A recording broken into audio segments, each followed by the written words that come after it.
Most people will never achieve financial freedom, not because they're lazy, and definitely not because they're stupid, but because the system was designed that way from the very beginning. It's a structure built to keep you busy, confused, and just comfortable enough not to rebel. And by the time most people realize the game is rigged, it's already too late, because no one ever taught them the rules. That's the part nobody tells you.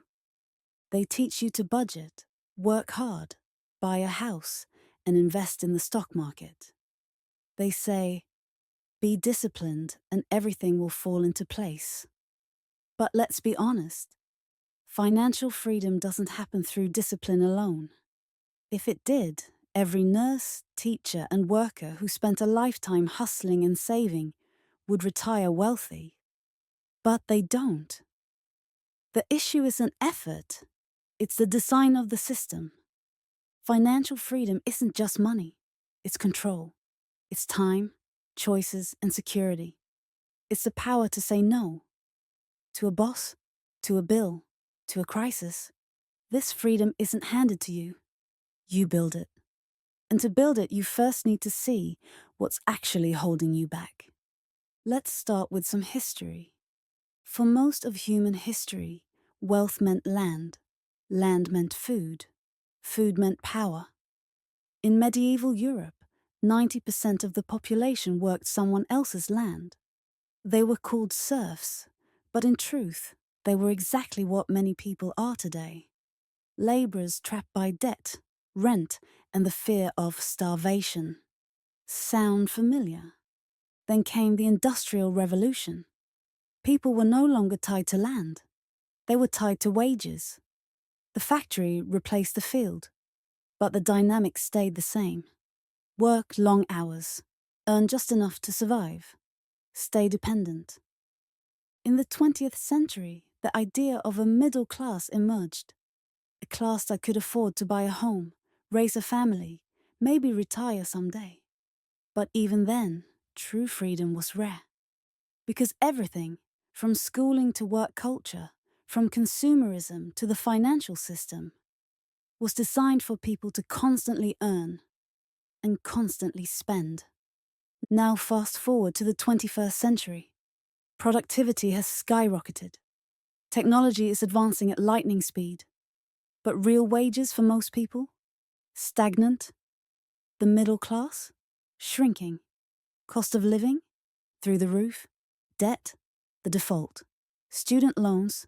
Credit card debt? Auto loans? Mortgages? Medical bills? The average American household now holds over $100,000 in total debt. And that's just the average. Now ask yourself, who benefits when people are always in debt? And then there's the most subtle thief of all, inflation, the silent robber. $1 today buys barely half of what it did 20 years ago. And what are the so-called solutions? Print more money, lower interest rates, stimulate the economy.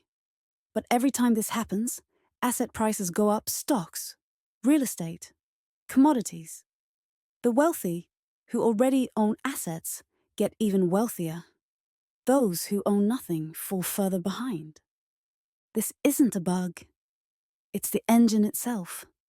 A system fueled by debt, lubricated by inflation, and maintained through confusion. And here's the painful part. It trains you to blame yourself. Didn't save enough? Your fault.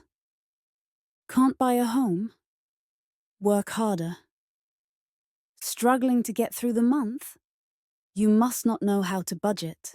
The system never takes the blame. It just sells you another app, another course, another product, all while keeping you in the same cage. Here's the truth. Most people can't become financially free because financial freedom doesn't come from income alone. It requires leverage, and most people never learn about it. Most people work for money. They trade their time for a wage.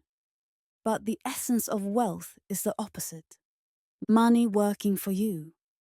assets generating income, your time becoming optional. That's where freedom starts. But nobody teaches you how to make that transition. Most people are stuck in a cycle that looks like progress but isn't. Get a job, take out loans, buy things, live on credit, chase promotions, pay taxes, maybe retire. The issue isn't just debt, it's dependency. If you need a paycheck to survive, you can't take risks. If your life is financed with loans, you can't say no. If your identity is tied to what you consume, you'll work forever to maintain an image you were manipulated into wanting. Now let's talk about the upper class, the truly financially free. They play a different game. They don't trade time for money. They own. They delegate. They use the power of compounding. They understand taxes, corporate structures, trusts, foundations. They think in decades, not days. And most importantly, they keep the system complicated enough so that you never learn to think like they do. Schools don't teach financial leverage. No one explains how inflation makes the rich richer. They don't tell you that passive income isn't a fantasy. It's the foundation of wealth.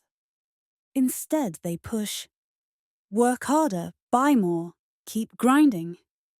It's a treadmill disguised as progress. Real freedom is rebellion. It's rejecting dependency.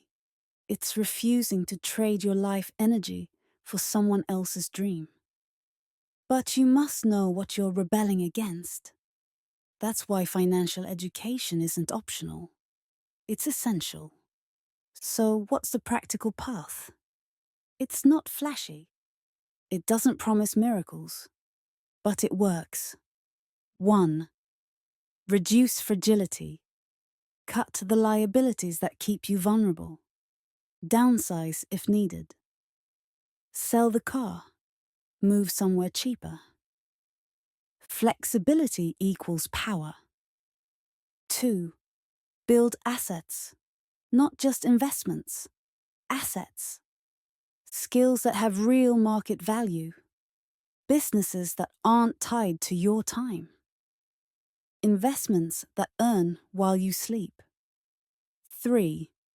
Protect your mind. Don't let fear, ads, or manipulation shape your thinking. Study history. Understand systems. A calm mind can't be controlled. 4. Share the knowledge. Real power grows when shared. Most people won't achieve financial freedom, not because they can't, but because no one ever showed them how. But you don't have to follow the old script. You can write a new one. First clarity, then control, then freedom. Not fantasy freedom, real freedom. The freedom to choose how you spend your days. The freedom to survive crises. The freedom where money becomes a tool, not a master. It's not easy, but it's possible. And it starts now. If this shifted your perspective, stay tuned. History already holds the answers. I'll show you where to look.